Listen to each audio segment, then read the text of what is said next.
આરએસએસનું નવું વર્ષ 2025માં 100 વર્ષ પૂર્ણ થતા શતાબ્દી વર્ષની ઉજવણીને લઈને હિંમતનગરમાં બેહણા રોડ પર મહાદેવ મેદાનમાં 31 ડિસેમ્બર અંગત શક્તિ એકત્રીકરણ યોજાશે, જેમાં સવારથી સાંજ દરમિયાન અલગ અલગ કાર્યક્રમ યોજાશે। ત્યારે શહેરમાંથી 100 મહિલાઓ 30,000 રોટલી ઘરે ઘરેથી એકઠી કરીને સ્વયંસેવકો ભોજનમાં પીરસશે અને શહેરમાં 2 અલગ અલગ સ્થળે 7,000 સ્વયંસેવકો ગણવેશમાં પથ સંચાલન કરશે।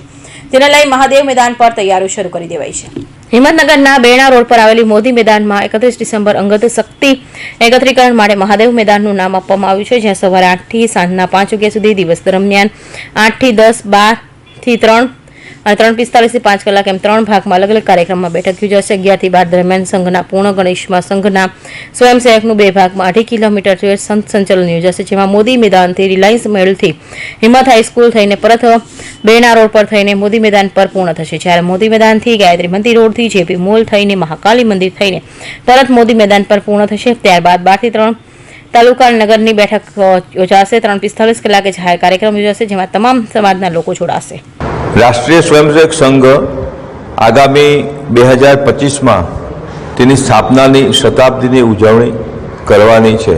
સંઘમાં ઉજવણી કરવું એ વિશેષ કોઈ કાર્યક્રમ નથી હોતો, પરંતુ સંઘ કાર્યનો વિસ્તાર થાય અને સંઘ કાર્યનું દૃઢીકરણ થાય, એટલે કે હિન્દુ સમાજમાં રાષ્ટ્રભાવના ઘર ઘર સુધી પહોંચે એ સંઘનો ઉદ્દેશ છે અને ઉદ્દેશ ધ્યાનમાં રાખીને વિવિધ કાર્યક્રમો થાય છે।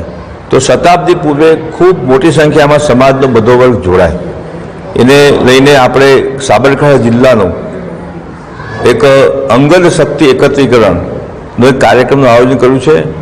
દિનાંક 31 ડિસેમ્બર 2023 રવિવારના દિવસે સવારે 8 થી સાંજે 5 વાગ્યા સુધી હિંમતનગર ખાતે મહાદેવ શાખા એટલે કે મોદી ગ્રાઉન્ડની અંદર આ કાર્યક્રમ રહેવાનો છે।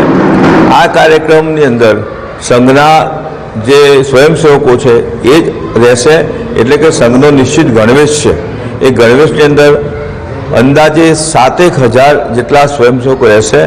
આ પૂરે એક વિશેષ પ્રયત્ન કરીને આપણે રજીસ્ટ્રેશન કર્યું છે, જે સંખ્યા લગભગ 10,000 કરતાં વધુ થઈ છે। તો જે આ સંખ્યા આવશે એ સાબરકાંઠાના મહત્તમ ગામોમાંથી આ સંખ્યા આવશે। સમાજના પ્રત્યેક વર્ગમાંથી આપણે સંપર્ક કર્યો છે।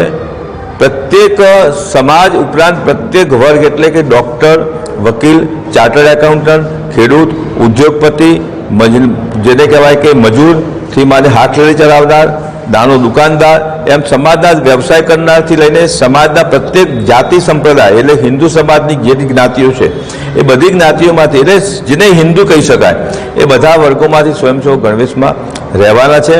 અને જેની અંદર સમાપન કાર્યક્રમ છે એ રાષ્ટ્રીય સ્વયંસેવક સંઘના પ્રાંત પ્રચાલક આદરણીય ચિંતનભાઈ ઉપાધ્યાયનું વક્તવ્ય રહેવાનું છે, એ સાંજે 3:45 વાગે રહેવાનું છે। એ ઉપરાંત બપોરે એટલે કે 12 વાગે ભોજન પહેલાં 11 વાગે હિંમતનગરના મોદી મેદાનની બંને બાજુ એટલે બેહણા રોડ ઉપર અને બીજું ગાયત્રી મંદિર રોડ ઉપર એ 2 બાજુ સંચલન નીકળશે, જેની અંદર 2,500 કરતાં વધુ સંખ્યાની અંદર 2 ભાગમાં સંચલન રહેશે।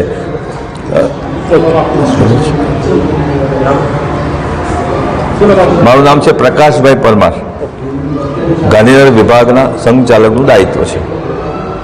કાર્યક્રમમાં મુખ્ય વક્તા તરીકે આરએસએસના ગુજરાત પ્રાંતના પ્રચારક ડોક્ટર ચિંતનભાઈ ઉપાધ્યાય, અતિથિ વિશેષ તરીકેમાં સબરી સેવા સમિતિ સબરીધામ ઉપપ્રમુખ દિનેશભાઈ એચ પટેલ ઉપસ્થિત રહેશે। અંગત શક્તિ એકત્રીકરણ કાર્યક્રમ માટે સાબરકાંઠા જિલ્લામાંથી અંદાજે 10,000થી વધુ સંઘના સ્વયંસેવકોએ રજીસ્ટ્રેશન કરાવ્યું છે, જ્યાં પૂર્ણ ગણેશ સહારી અંદાજે 7,000 કરતાં પણ વધુ સ્વયંસેવકો સાબરકાંઠા જિલ્લાના ગ્રામ્ય તેમજ શહેરી વિસ્તારોમાંથી કાર્યક્રમમાં ભાગ લેવામાં આવશે। રસ્તાના ભાવ સાથે ગામથી હિન્દુ સમાજના સ્વયંસેવકો સ્વખર્ચે કાર્યક્રમમાં આવશે અને મોડી સાંજે પોતાના વિસ્તારમાં પરત ફરશે। ઉમંગ રાવલ, સાબરકાંઠા।